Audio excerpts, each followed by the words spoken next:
Ndabade tuliawo General Zamba n'atakaka Gravity omutujju nga betwala boligo wawalanga kidomola Gravity tomanyi kuyimba General Zamba ne Gravity kye kigenda maaso okusokera ddala General yakomawo wano naddayo awano wali kati taliyo wali General wali agamba yakomawo nawe the interview ezo I think General Zamba yagenda mu America n'alekawo vacuum bw'agirekawo n'alowooza munugi ajja giyutilizinga gap n'ekola ki n'egaana ne muyingiramu bayanga ki youth mugira mufe busi Fik Famaika Gravity naye mu abo bonna Gravity tayinza faananira Zamba nga laapa amulabanga akola ki ageta badde lyo gistic eri nti Zamba kyalina otutegeera Zamba International ye mutujju Gravity lokale version ya Zamba mu America ye ya Gravity wano kati ate bayina bani rap underground omanyi bayina lyrical content nawo ya Zamba maturity poetry ebigambo nga bikola ki webitambula however Zamba yerabire ekintu kimu kiriwa 70% wano bantu baliroko otyo kati Gravity omutujju na tupanga space yona Zamba gyakola ki gyalekawo obadde ngamba ti Zamba space gyalekera mungi yamulema anti yali amanyi munugi Zamba agenda ova wano munugi awambye era ng'akoze mu ng'alinga asobola okulamba kuba yamuleka ng'atengeredde now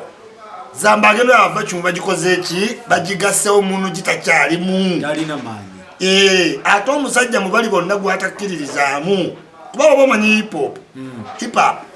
olaba nga Gravity bakola biki birala kati kyekiruma ki Zamba kati ate ye Gravity amugamba nti ffe twafula rap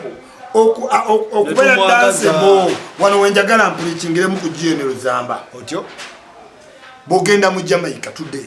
bakwata Spice nakwata engoma y'abaliri wayini n'agituulako ne bakwata Nicki Minaj ne bamutaako ya dancehall ya vibes kateeba ne bakwata Busta Rhymes n'akwatako yaki ya dancehall tebikyaliwo ebyo yo hip hop w'abannaazi anyumira bamwagala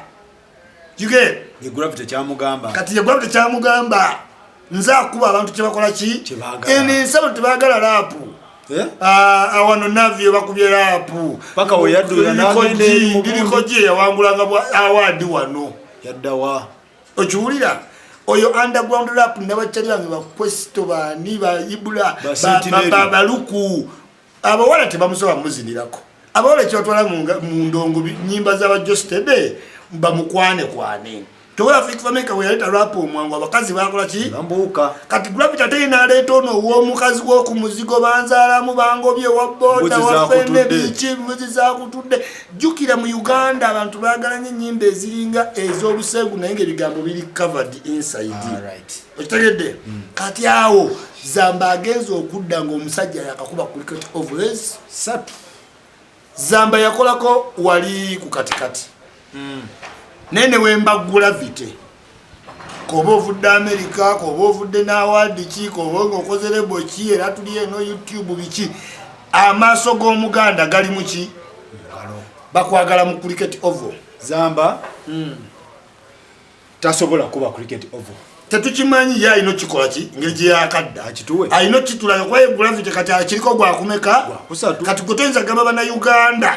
nti omuntu akuba cricket oval nitamanyi byayimba obanga omuntu agamba nti oyo omugagga tategeera senga nze alina sente ate nga azirina otyo Museveni tategeera fuga ng'atufuza 3.5 gwaloota ate gwomanyi bohamu mwana muto sente alina nnyingi wulira okuloota nga abana Uganda kati Zamba alina otutegeera naye nze ndowooza alinamu kasente ayagala bato ani Zamba ayagala bato wendowooza sirowooza batolingana Gravity naye lwana akikola lwagenda otutegeera nti abantu bali ku hip hop tebali ku hip hop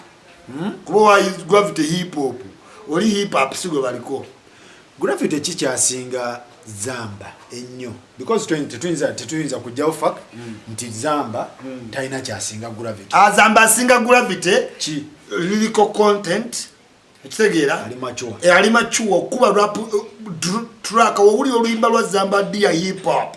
owulira omuntu amanyi ki hip hop naye Gravity mukozi wa sente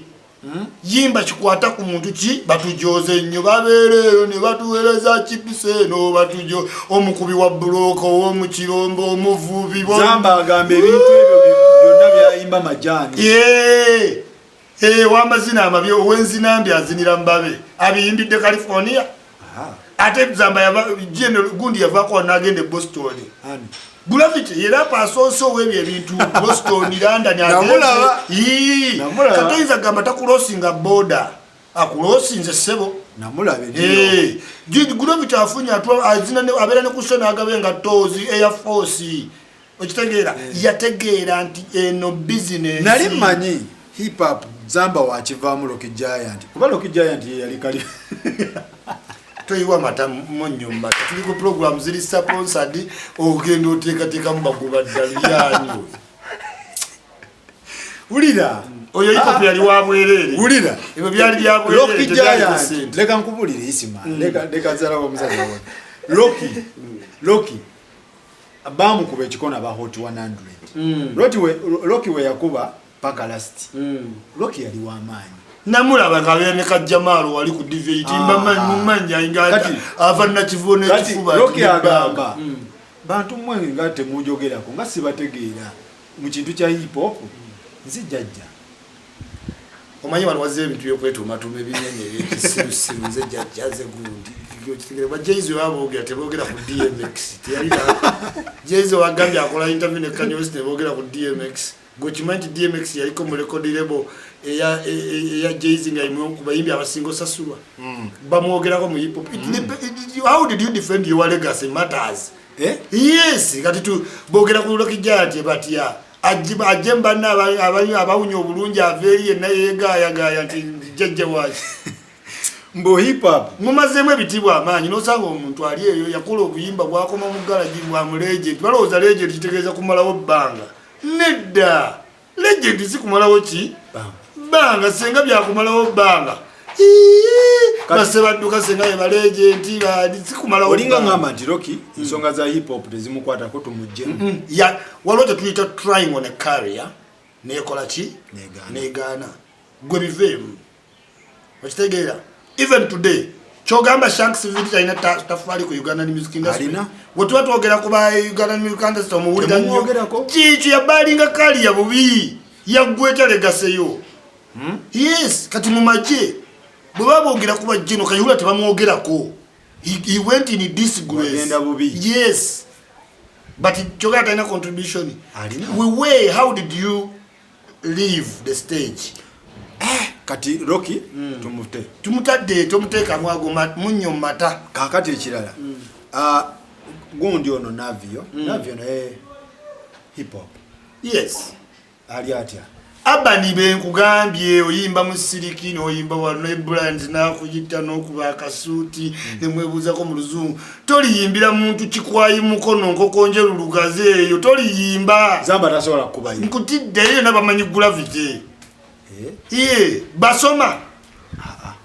kati gojo bagambe isi batusindikira kipuseno ne babeereyo nga bali batujoze nnyo otegera bo bayimba kiriko ekyafecting omuki omukatuguluza tugenda wano omuntu omwana alimu owino mwana yasuzemu mwalo mwana ali mukutumugira buchutex ali kulapu wa Navio so Gravity akyusiza industry yagikyusa dda Zamba yandibadde appreciating kintu kya musajja nakola ki alabe bulayi Gravity byagenda okukola oba byalina agatte time ategere Zamba wakabi agenza abroad nze chenjagala ku Zamba yamanyi hip hop gwayagala tegera era mututta abroad era akoze mu studio za kabi is my friend aina sound ziri entufu it is good pain omuluma nayo inotega this is show business it is show while you are making what business kati Gravity yali kuchi business kati Zamba industry anagisanga tagisange eya Uganda you see osobola osigaza fan base yo noteza byaki byakwerera abantu bakyagala hip hop oli ye jali kololo wano kololo jakola nagulu wana muno jakola abantu tebaga ate no bitu bya kulekana kati oli no mulekera kifirudiye nawe nokole iyo kubanga ate waliyo venue endala Zamba mwajja sente ezimuletero zole yabali kitegeera website simanyi YouTube simanyi na follow up Spotify so come down in your level ostegera mubere no mu illusion zisimanyi levels nayo bikwata ku PTC mutanda simanyi kavumba wa birekere gravity kati ngatumalirize ensonga za hip hop kye kino kolebwa abantu bano bakakane ekintu bakitwale ku next level because gravity ina tafaliri ataddewo ubongamba nti Zamba yakirekera mungi ne kimulemerera gravity nakibaka gravity atakitadde ku level ate oli agamba nti hip hop wange mumuonona sibategeera kye kino kolebwa hip hop aterere nze ndowooza beef ali healthy babifinge bya lyrics muleme kumuvem bino nti oli muddugavu simanyi oli ki oli obawe kale badde maturity oba bagoba nze ndowooza bagoba kagundi nga covid awedde bafune hip hop okitegeera batwala nate olaba gravity kiringa ekiri personal okitegeera so sandi yagadde kibe ki personal nandi yagadde kisigale ku talent. Okay. Yeah. Tobane tukyali awo Zali nagamba nti bantu mmwe nakkiriza nti akuze. Kati kasitola bo omuntu yenna ngobadde mubire. Ngoli mpungu. Notandika okkiza nti empungu teja biki? Bire. Ngomanya. Game yagikoze eki? Agitadde. Era yazze mama wewaka abana bali awo batulekanyiza ebisubisubi mu nyumba njogera ng'omuki omuntu aviridde ddala muki naye lulingo laba abana mu bitu bya Zali akola no abadde awo alya chapati nayogerako akuze yakkiriza ajampinza ku shira nayakkiriza kati shira trend yani yashira atakyayomanga yayombanga ni ba Biola yakkiriza ndi mukulu